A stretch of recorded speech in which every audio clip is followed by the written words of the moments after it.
Salut tout le monde, et bienvenue dans un nouvel épisode de Contes proverbiaux chuchotés.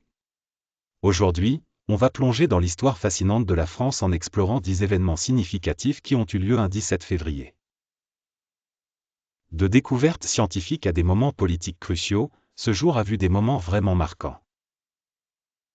Naissance de Charles-Guillaume Étienne, 1777, le 17 février 1777, Charles-Guillaume Étienne, dramaturge et homme politique français, est né à Chamouillet.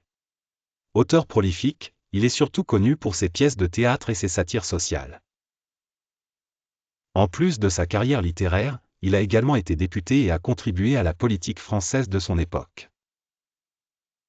Mort de Jean-Baptiste Greuze, 1805, le 17 février 1805, le célèbre peintre Jean-Baptiste Greuze est décédé. Connu pour ses portraits et ses scènes de genre, Greuze a marqué l'art du XVIIIe siècle avec ses œuvres émotionnelles et détaillées. Il a capturé la vie quotidienne et les émotions humaines avec une sensibilité unique. Création de l'École centrale des arts et manufactures, 1829, le 17 février 1829, l'École centrale des arts et manufactures, connue aujourd'hui sous le nom de Centrale Supélec, a été fondée. Cette école d'ingénieurs prestigieuse a formé de nombreux ingénieurs et scientifiques qui ont contribué au développement industriel et technologique de la France. Proclamation de la Troisième République, 1871, le 17 février 1871, la Troisième République française a été proclamée, marquant la fin du Second Empire. Ce changement de régime a été un moment crucial dans l'histoire de la France, établissant une république stable qui a duré jusqu'à l'occupation nazie en 1940. Naissance de René Laennec, 1781, le 17 février 1781, René Laennec, médecin et inventeur du stéthoscope, est né à Quimper. Laennec a révolutionné la médecine en inventant le stéthoscope en 1816, permettant ainsi aux médecins de diagnostiquer les maladies pulmonaires et cardiaques avec plus de précision. Le traité de Rapallo, 1922, le 17 février 1922, le traité de Rapallo a été signé entre la France et l'Italie. Ce traité visait à renforcer les relations économiques et politiques entre les deux pays et à promouvoir la paix en Europe après la Première Guerre mondiale. Il a marqué un tournant dans les relations franco-italiennes. Naissance de Pierre de Coubertin, 1863, le 17 février 1863, Pierre de Coubertin, le rénovateur des Jeux olympiques modernes, est né à Paris.